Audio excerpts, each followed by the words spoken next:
بسم اللہ الرحمن الرحیم۔ پریشانیوں کے حل کا طریقہ کلام جناب امیر علیہ السلام نہج البلاغہ سے تلاش کرتے ہیں۔ جناب امیر علیہ السلام کے کلام سے اگر خلاصہ پیش کیا جائے تو میں جو سمجھ سکا ہوں 3 سبب بنتے ہیں انسان کی پریشانی کا، اور ان میں سے سر فہرست یہ ہے کہ ہم طول العمل، لمبی امیدیں، وہ امیدیں جو انسان کے بس میں نہیں ہیں، وہ امیدیں رکھ لینا، اور پھر جب وہ پوری نہیں ہوتی تو انسان پریشان ہوتا ہے۔ دوسری چیز توقع بلا عمل، انسان کسی چیز کی توقع تو کرتا ہے، امید تو رکھتا ہے، لیکن عمل اس کے مطابق نہیں کرتا۔ جب عمل نہیں ہے تو پوری نہیں ہوگی، اور پوری نہیں ہوگی تو پھر پریشان ہوگا کہ یہ نہیں ہو سکا۔ تیسری چیز ہے فقط میں، یہ ہے کہ ہر انسان چاہتا ہے کہ مثلا میرے ہی نمبر اچھے آئیں، اور میں ہی اچھی پوزیشن میں ہوں، اور میں ہی فلاں عہدے پہ ہوں۔ مثلا ایک کلاس ہے بچوں کی، اور اس میں 30-35 بچے ہیں۔ اب ہر بچہ اور ہر خاندان یہ امید رکھتا ہے کہ میں یا میرا بچہ ہی فرسٹ آئے گا۔ اب کلاس ایک ہے تو ایک ہی کو فرسٹ آنا ہے۔ اب جو فرسٹ نہیں آئیں گے وہ پریشان ہوں گے کہ ہم فرسٹ کیوں نہیں آئے۔ اب یہ بے جا توقع ہوتی ہے اس حوالے سے کہ کسی ایک کو ہی فرسٹ آنا ہے۔ جناب امیر علیہ السلام نے اسی طرف اشارہ کیا ہے۔ جناب امام علیہ السلام نے حکمت نمبر 127 میں ارشاد فرمایا کہ جو لوگ عمل نہیں کرتے اور عمل کے بغیر وہ توقعات رکھتے ہیں وہ ہمیشہ پریشانی ہوتے ہیں۔ مثلا فرمان سنیے، من کسر فی العمل ابتلی بالحم، جو عمل میں کوتاہی کرتا ہے وہ رنج و اندوہ سے مبتلا رہتا ہے۔ اس لیے کہ جب توقع تو تھی اور کوئی امیدیں تو تھی لیکن عمل نہیں تھا تو پھر اس نے پریشان ہی رہنا ہے۔ یہ پریشانی کی ایک وجہ جو ہے وہ ایک مقام پہ جناب امیر علیہ السلام نے یہ کلمات کسار میں نمبر 228 ہے، آخری حصے میں امام فرماتے ہیں وَمَنْ لَحِجَ قَلْبُهُ بِحُبِّ الدُّنْيَا الْتَعَتَ قَلْبُهُ مِنْهَا بِسَلَاسٍ، جو اپنے دل کو دنیا کے ساتھ جوڑ لیتا ہے اس کو 3 چیزوں کا سامنا کرنا پڑتا ہے۔ یعنی کچھ افراد ایسے ہوتے ہیں جن کا سارا ہم و غم اور ان کی سوچ بچار وہی دنیا ہے۔ جناب امام فرماتے ہیں اگر ایسا ہوگا تو 3 قسم کے غم اس کو 2-4 غموں سے ہوگا۔ ایسا غم کہ جو اس سے جدا نہیں ہوتا، اور ایسی ہرس کے جو اس کا پیچھا نہیں چھوڑتی، اور ایسی امید کے جو بر نہیں آتی۔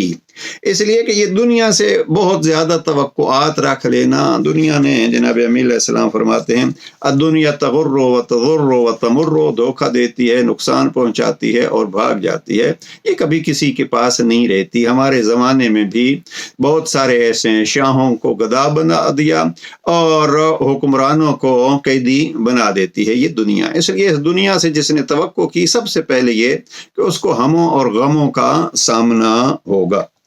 اب دوسرا مرحلہ آتا ہے کہ اس کا علاج کیا ہے۔ اب اس کے علاج کے لیے جناب امیر علیہ السلام نے بہت ساری چیزیں ارشاد فرمائی ہیں، فقط ہم 2 چیزوں کی طرف اشارہ کرتے ہیں۔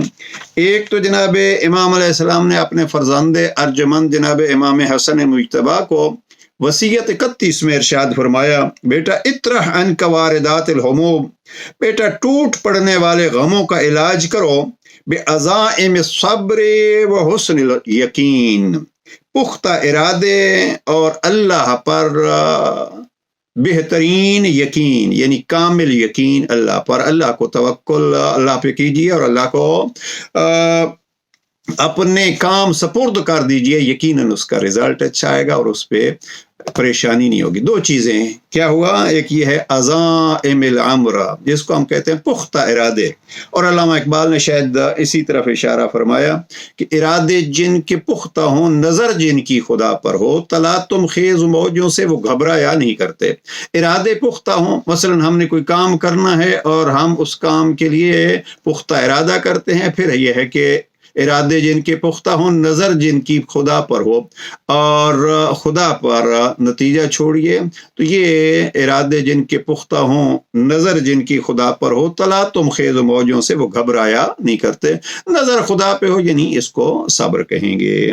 اور بس یہ دو علاج جو ہیں وہ ہے پختہ ارادہ اور صبر، یعنی ہم نے وہ جو کام کرنا تھا اس کو مکمل کیا ہے، باقی نتیجہ اللہ کی ذات پر ہم چھوڑتے ہیں۔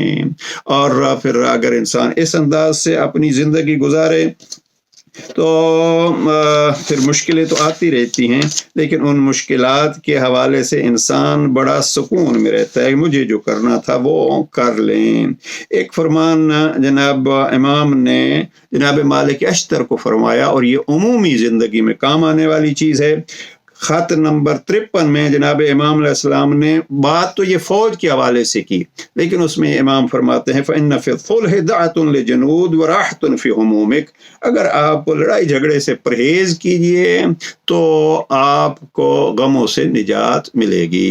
اور آخری جملہ یہ عرض کرنا چاہتا ہوں، غالب مرحوم نے یہ کہا تھا بعض اوقات انسان ایک چھوٹے سے غم پہ آہ و بکا شروع کر دیتا ہے، لیکن انسان اگر حقیقت میں یہ دیکھے تو یہ دنیا ہے ہی غموں کی دنیا۔